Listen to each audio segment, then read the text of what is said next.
संस्था, चाहे आशा हो, सेविका हो, सहायिका हो, टीचर हो, जो पटना में अपनी मांग के लिए आया हो, अब बदन नहीं फोड़वाया हो, तो ऐसे हो नहीं सकता है। कोई भी संस्था अगर यहाँ आया है तो बिना बदन फोड़वाए अब तक नहीं गया। अब कहते हैं महिला सशक्तिकरण, वो जो कुर्सी पर बैठे हैं खुदा हो गए हैं, वो जो कुर्सी पर बैठे हैं खुदा हो गए हैं, सच कहने वाले गद्दार हो गए हैं, जो बिके नहीं वो साजिश में मर गए हैं, और जो बिक गए सरकार हो गए हैं। और हम लालू जी के कार्यकाल को भी देखे हैं, आप सम्राट भाई के भी कार्यकाल को देखे हुए हैं। इनका जब 19 मई 1999 को कृषि विभाग का शपथ ग्रहण लिए थे मंत्री पद का। बिहार की जनता से अपील करता हूं कि माननीय मुख्यमंत्री जी गार्जियन है, इनको आदर पूर्वक सम्मान पूर्वक विदाई करके आप तेजस्वी यादव जी को बिहार के गद्दी पर बैठाइए, बिहार का विकास कराइए। मैं कटौती प्रस्ताव के पक्ष में बोलने के लिए खड़ा हुआ और देखते हैं हम 2024-25 का भी और 25-26 का भी जो बजट है, 24-25 का 2,78,725 लाख करोड़ रुपया और इस साल का बजट आया है 3,17,000 कुछ लाख करोड़ रुपया। लेकिन हम देखते हैं कि जितने मंत्री जी लोग हैं, अब मुख्यमंत्री जी तो गार्जियन है, इनको तो ये अपने बोले हुए थे भाषण में सुने हैं कि हमारा ये अंतिम है 25, अंत भला तो सब भला, भाषण में सुने थे सर, कहीं प्रचार में आप भाषण किए थे, तो आप तो गार्जियन है, आप पर तो नहीं बोलते। लेकिन जितना मंत्री बोलते हैं यहाँ, मैं 10 साल से देखते आ रहा हूँ कि बिना लालू जी, बिना तेजस्वी जी, बिना उनकी सरकार अपनी उपलब्धि का कोई चर्चा नहीं करती। आप अपनी बात कहिए। तो मैं कह रहा हूं कि मैं अभी जो बजट बना है सर, अपनी बात कहिए। बजट जो बना इकोनॉमिक्स टाइम्स में मैं देखा कि इस पूरे बजट में बिहार सरकार अपने संसाधन से मात्र 23% ही पैसा उसमें कर पाई है। बात बाकी जो है वो केंद्र से हो, राज्यांश आया हो, चाहे जो भी हो, और फिर थपथपाती है कि हम इतना लाख करोड़ का बजट पेश कर दिए। शिक्षा विभाग पर चर्चा हो रही थी, तो कहां से बाकी पैसा आता है कुछ बता दीजिएगा क्या? अब वो पैसा तो वो मुख्यमंत्री जी बताएंगे, हम कैसे बता देंगे? अच्छा आगे जारी रखिए। शिक्षा विभाग पर चर्चा हो रही है, तो हम तो कहेंगे कि जब हमारे नेता आदरणीय तेजस्वी जी जब शिक्षकों की बहाली, जब नौकरी की बात किए कि हम 10 लाख नौकरी देंगे, तो माननीय मुख्यमंत्री जी ने कहा था कि ये पैसा अपने बाप के घर से लाएगा, मुख्यमंत्री जी ने बोला था। और जब वही तेजस्वी जी जब इनके साथ आए हैं और जब शिक्षकों की बहाली शुरू हुई है, तो आज फिर देख रहा है कि कल परसों ऐसे भी जो है शिक्षा का नियुक्ति पत्र बट रहा है। तो मैं तो कहूंगा कि आगे आगे तेजस्वी चल रहे हैं, पीछे पीछे सरकार चल रही है।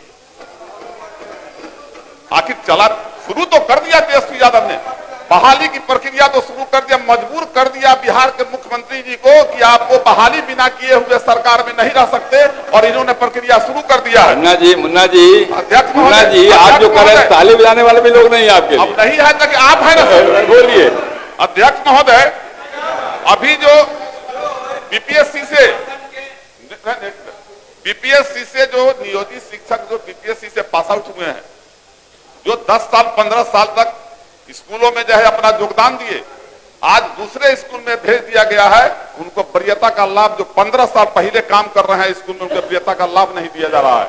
मेरा आग्रह होगा शिक्षा मंत्री जी से, क्योंकि विद्वान आदमी है, प्रशासनिक पदाधिकारी रहे हैं, और मैं एक खुशी और है कि महादलित समाज से आते हैं, और हमारा समाज जिस समाज से आप आते हैं, हम आते हैं, वो समाज आज भी शिक्षा के मामले में बहुत पिछड़ा हुआ है। और पूरे बिहार के जनता को आपसे उम्मीद है, पूरे बिहार के पिछड़ा अति पिछड़ा दलित महादलित समुदाय जो है उससे आपको उम्मीद है, आपसे उम्मीद है उसको, इसलिए आप उस पर जरा ध्यान दें। दूसरा है बायोमेट्रिक सिस्टम से देखते हैं कि हाजिरी बनता है टीचर लोगों का। आज पूरे बिहार में जाके पता लगा लीजिए, जिस विद्यालय में 1000-1500 उपस्थिति बच्चों का दर्ज किया जाता है, वहां 500 बच्चा भी नहीं रहता है। तो मैं तो कहूंगा, अभी अपर मुख्य सचिव भी बैठे हुए हैं, मंत्री से मेरा आग्रह होगा कि जब टीचर का बायोमेट्रिक अटेंडेंस बनता है, तो बच्चों का भी बायोमेट्रिक अटेंडेंस बनना चाहिए, ताकि पता चलेगा कि स्कूल में बच्चा कितना है। नहीं तो लूट मचाए हुए है सब स्कूल में, जितना स्कूल है उसमें। एक चीज और है, आपने जो है ये प्रबंध समिति का गठन किया, बहुत साथी ने कहा है, सारे पक्ष विपक्ष के लोगों ने कहा है कि जो अधिकार प्रबंध समिति को दिए थे, आप लोगों ने उसको खत्म कर दिया है। और ऐसी लूट मची हुई है। मैं तो कहता हूं मंत्री जी, 2 साल में जो पैसा आपने दिया है शिक्षा विभाग को, नहीं कहीं कुछ, आप तेजी से केवल चालान जो है उसका जांच करवा लीजिए कि चालान सही में हेडमास्टर का सिग्नेचर का है कि जाली सिग्नेचर है, उसमें पता चल जाएगा। जिस जिला के जिस डीओ पर जांच कीजिएगा उसमें उस बेतिया की मोतिहारी ऐसे 3 करोड़ और 10 करोड़ ऐसे गबन मिलेगा। और मैं कहने के बाद भी जिला में भी मैं जिलाधिकारी से कई बार मिला, लेकिन उसका ट्रेजरी का चालान का जांच भी नहीं हो पाता है।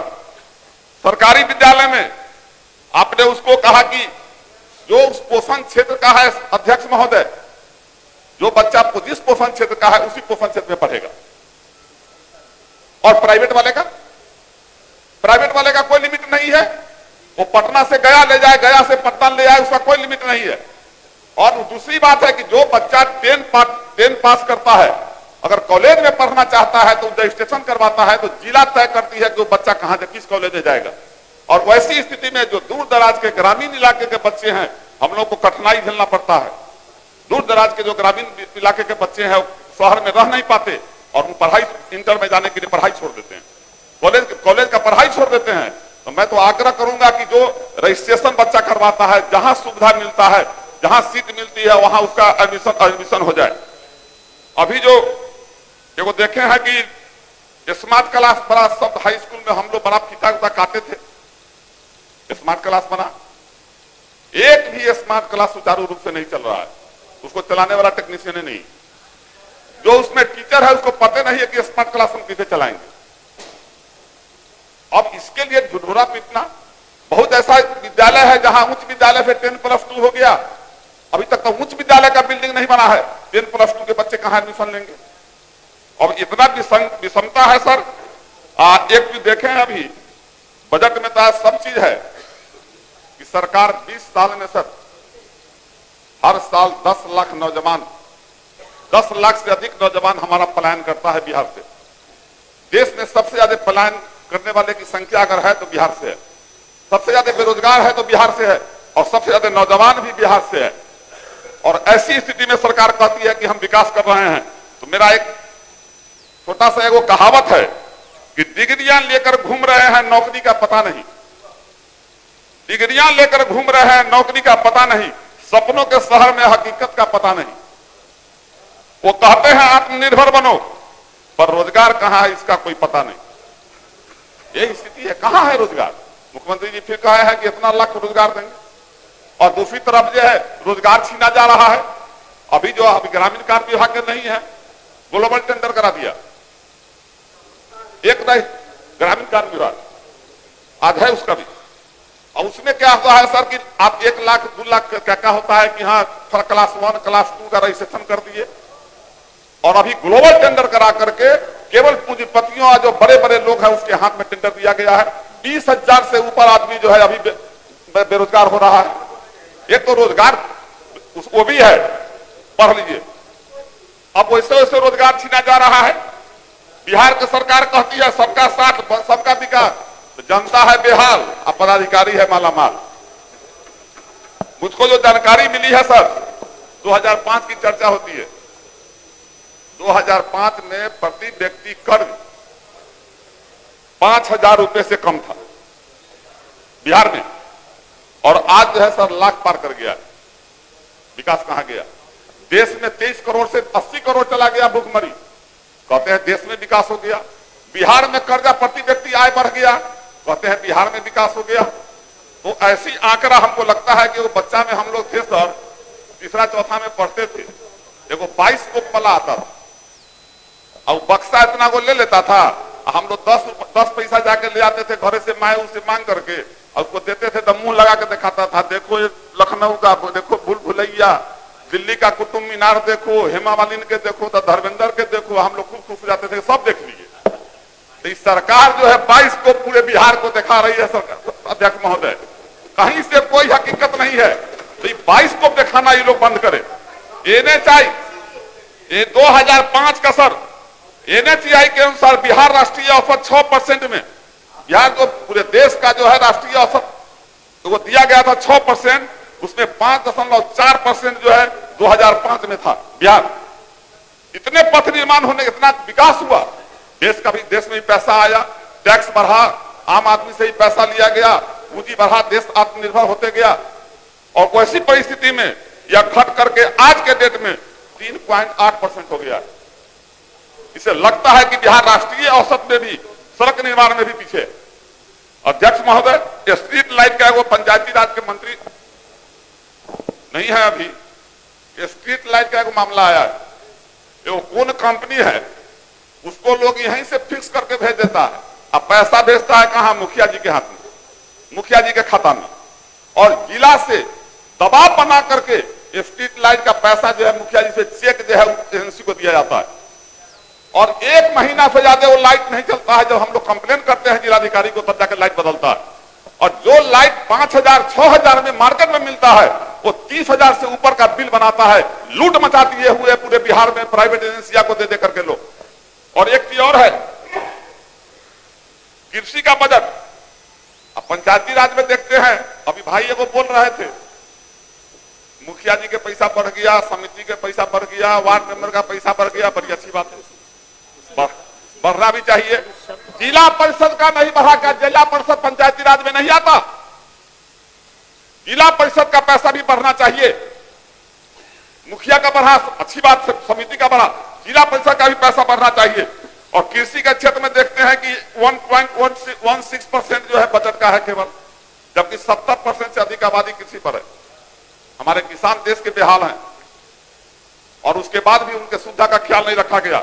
स्वास्थ्य विभाग में अध्यक्ष महोदय, मेडिकल कॉलेज में जब हम जाते हैं, एक महिला मिली, उसको डॉक्टर बोलता है कि 1 सप्ताह के बाद तुम्हारा डिलीवरी होगा, और जब वो अल्ट्रासाउंड अर्जेंट डॉक्टर लिख करके भेज रहा है तो उसको देता है 1 महीना बाद का।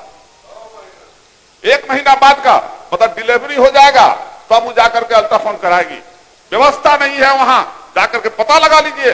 मैं तो माननीय स्वास्थ्य मंत्री होंगे चाहे उनके सचिव, मैं कहता हूं कि मेडिकल कॉलेज में कोई ऐसा दिन नहीं है कि मरीज को 1 महीना 20 दिन के बाद लाइन नहीं मिलता है। एम्बुलेंस, एक एम्बुलेंस है, उसका ड्राइवर है, और जो एम्बुलेंस है ड्राइवर नहीं है। वहां से डॉक्टर रेफर कर दिया। मेरे साथ एक घटना घटी, मैं अपनी मां का इलाज कराने आया था सर इसी पटना में, और प्राइवेट में हमको रात में जाना पड़ा। मैं एक संस्था में बात किया तो हमको कहा समरी भेज दीजिए, और जब समरी में भेज दिया तो हमको व्हाट्सएप पर लिखता है नॉट गोइंग टू सर्वाइव, वो एडमिट पीएमसीएच आईसीयू। सेकेंड में लिखा कि बचने वाली नहीं है। और मैं भगवान का शुक्रिया अदा करता हूं, याद भी मेरी मां फर्स्ट है या फर्स्ट क्लास। ये है स्वास्थ्य विभाग, इतना गिरा हुआ स्वास्थ्य विभाग है। कहीं भी जाकर के देख लीजिए, पता लग जाएगा स्वास्थ्य विभाग में क्या स्थिति है। कोई भी ग्रामीण से रूरल एरिया, सभी विधायक लोग हम लोग बैठे हुए हैं, बहुत लोग शहर वाले हैं, शहर वाले को सारी सुविधा है। रूरल एरिया में जाकर पता लगा लीजिए, किसी भी पीएचसी जो रूरल एरिया में है एक भी महिला डॉक्टर नहीं है। 2 दिन 4 दिन के लिए महिला डॉक्टर को भेज दिया, फिर महिला डॉक्टर वहां से चली गई। जब रात के दूर दराज में जब महिलाओं को प्रसव का पीड़ा होता है, उस समय जेंट्स डॉक्टर चाहे नर्सिंग स्टाफ जो है उसका जो है प्रसव कराती है। इतना कष्ट हो रहा है अभी भी। आजादी के इतने साल बाद भी हमारी महिलाएं रात में नर्सों के सहारे रहती है। अध्यक्ष महोदय, बहुत लोग कहते हैं महिला सशक्तिकरण की बात करते हैं। हम मानते हैं कि हाँ, हमारी महिलाएं, मां बहनें भी कामकाजी हुई हैं, पैसा का स्रोत बढ़ाई है, चाहे मधुमक्खी पालन हो, कुछ की है। लेकिन जिसको आप रखे हुए हैं, अब आशा को क्या है 300 रुपया एक प्रसव जो है उस पर 300 रुपया। अगर महीना में प्रसव नहीं आया उसकी अति में तो 300 रुपया नहीं मिलेगा। ममता का 300 रुपया। रसोईया जो गरीब घर की बहू बेटी है, जो बच्चों को स्कूल में खिलाती है, और उस रसोईया का है 1650 रुपया प्रति माह, यानी 55 रुपया प्रतिदिन। सेविका का है 7000 रुपया प्रति माह, 234 रुपया प्रतिदिन। सहायिका का 4000 रुपया प्रति माह, यानी 134 रुपया प्रतिदिन। तो ऐसी स्थिति में 54 रुपया 55 रुपया पर लोग जो है विद्यालय में हमारी घर की मां बहन जो जाकर के काम करती है और खिलाती है, क्या सरकार उस पर विचार नहीं कर सकती? उसका मानदेय नहीं हो सकता? तो ये सब विसंगतियां हैं। कहते हैं महिला सशक्तिकरण कर रहे हैं। जो 2019 में एक और चीज सामने में आया है अध्यक्ष महोदय कि 2019 में 1768 इंटर पास अमीन का बहाली हुआ और वो जो बहाली हुआ उसको कोई अमानत का डिग्री नहीं, मेरिट के आधार पर उसको बहाल कर दिया गया और 1 महीना का उसको ट्रेनिंग दिया गया। और जबकि ऑलरेडी बिहार में 20 से 25 हजार लोग अमानत करके पढ़ के जो सरकारी संस्था है वहां से पढ़ करके डिग्री लेके बैठे हुए हैं, उनका कुछ नहीं हुआ। और यहां तक कि कोर्ट उसके रिपोर्ट को मानता है, वो अगर मैं बनाता तो कोर्ट मानता है, लेकिन सरकार के हम नहीं मानता है। तो मैं तो चाहूंगा कि जो अमानत करके आप ही के संस्था से सरकार के से पास आउट है, आप उसको भी बहाली करने पर ध्यान दीजिए। हर जगह बेरोजगारी है। एक कविता फिर याद आ गया हमको, लिख लेते हैं तब याद करते हैं। हर गली में बेरोजगारों की कतार है, हर गली में बेरोजगारों की कतार है, फिर भी कहते हैं बिहार में विकास की बहार है। वो आंकड़ों में खेलते हैं, वो आंकड़ों में खेलते हैं तरक्की का खेल। यहां भूख से मरता हर नौजवान बेहाल है। जहां जाइए त्राहिमाम, युवा बेरोजगार, घर किसान का हालत खराब, माता बहन का अभी महिला सशक्तिकरण का बात हो रहा था। माननीय मुख्यमंत्री जी के कार्यकाल को भी हम लोग देख रहे हैं और हम लालू जी के कार्यकाल को भी देखे हैं। आप सम्राट भाई के भी कार्यकाल को देखे हुए हैं। इनका जब 19 मई 1999 को कृषि विभाग का शपथ ग्रहण लिए थे मंत्री पद का, बड़ा मिठाई बड़ा लड्डू खिलाए थे, माप तौल का। और उस समय हम लोग लड्डू खाए थे इनका, इनको भी खिलाए थे। तो हम सब देखे हैं लालू जी के 2-2 महीना अगर हड़ताल पर लोग बैठते थे, लालू जी लाठी नहीं चलवाते थे। लेकिन कोई भी ऐसी संस्था, चाहे आशा हो, सेविका हो, सहायिका हो, टीचर हो, जो पटना में अपनी मांग के लिए आया हो, बदन नहीं फोड़वाया हो, तो ऐसे हो नहीं सकता है। कोई भी संस्था अगर यहाँ आया है तो बिना बदन फोड़वाए अब तक नहीं गया। अब कहते हैं महिला सशक्तिकरण। कोर्ट में आज जो मुख्यमंत्री कह रहे हैं कि मुख्यमंत्री जी कोर्ट कि हमने पंचायती राज में आरक्षण दिया। हम भी राजनीति में 85 से राजनीति को जानते हैं। जिस समय हिंद केसरी यादव को हम लोग जिताए थे लोकदल से, राजनीति जानते हैं हम। उस समय जिस समय लालू जी की सरकार थी और जब चुनाव होना था तो उस समय कोर्ट ने आदेश दे दिया कि एकल पद पर आप आरक्षण नहीं दे सकते और कोर्ट में चला गया था मामला। और जब मुख्यमंत्री जी का कार्यकाल आया तो कोर्ट से डिसीजन आ गया। तो लालू जी का भी यह था कि हम आरक्षण दें। ये आप पता लगा लीजिए, अगर नहीं पता है तो पता लगा लीजिए। अध्यक्ष महोदय, 1 मिनट बचा आपका। अध्यक्ष महोदय, शराबबंदी पर आप शराबबंदी की बात हम पूछ रहे हैं कि हमारा टाइम कब होगा। 1 मिनट। शराबबंदी कानून जो लाया गया, हम सब लोग जो है कसम खाए थे। शराबबंदी सब लोग कसम खाए, लेकिन क्या हाल है शराबबंदी का? हर जगह शराब उपलब्ध है। वो माफिया लोग शराब जो है वो लेकर चल रहा है। और एक बात लोग कहते हैं कि लालू जी ने क्या किया। हमको तो लगता है कि 2005 से पहले हम लोग अर्धनंगे घूम रहे थे, आदिवासी थे, और देश में 2014 से पहले कोई था ही नहीं। दुइयों को बुझाइए रहा। समय समाप्त हो रहा आपका। नहीं सर, हमारा समय देख रहे हैं सर। मैं भी देख रहा हूँ। लालू जी के समय में अध्यक्ष महोदय 2090 से 2005 तक 11 जो है जिला बना, 11 जिला बना सर। बजट पर 11 जिला बना, 6 यूनिवर्सिटी बना और अध्यक्ष महोदय 3 मेडिकल कॉलेज, 4 इंजीनियरिंग कॉलेज और 7 पॉलिटेक्निक कॉलेज बना था। और ये लोग कहते हैं कि क्या हुआ? आपने क्या जिला बनवाया, क्या गो ब्लॉक बनवाया? मुजफ्फरपुर जिला में 39 पंचायत का। अध्यक्ष महोदय 1 मिनट, अब समाप्त करिए। आप 1 मिनट 39 पंचायत का मुजफ्फरपुर जिला में कुरहनी ब्लॉक है। आज उसका ब्लॉक दूसरा नहीं बना। अंत में ठीक है, आप कह रहे हैं तो अंत में एक बात बोल देंगे, वो जो कुर्सी पर बैठे हैं खुदा हो गए हैं। वो जो कुर्सी पर बैठे हैं खुदा हो गए हैं। सच कहने वाले गद्दार हो गए हैं। जो बिके नहीं वो साजिश में मर गए हैं और जो बिक गए सरकार हो गए हैं।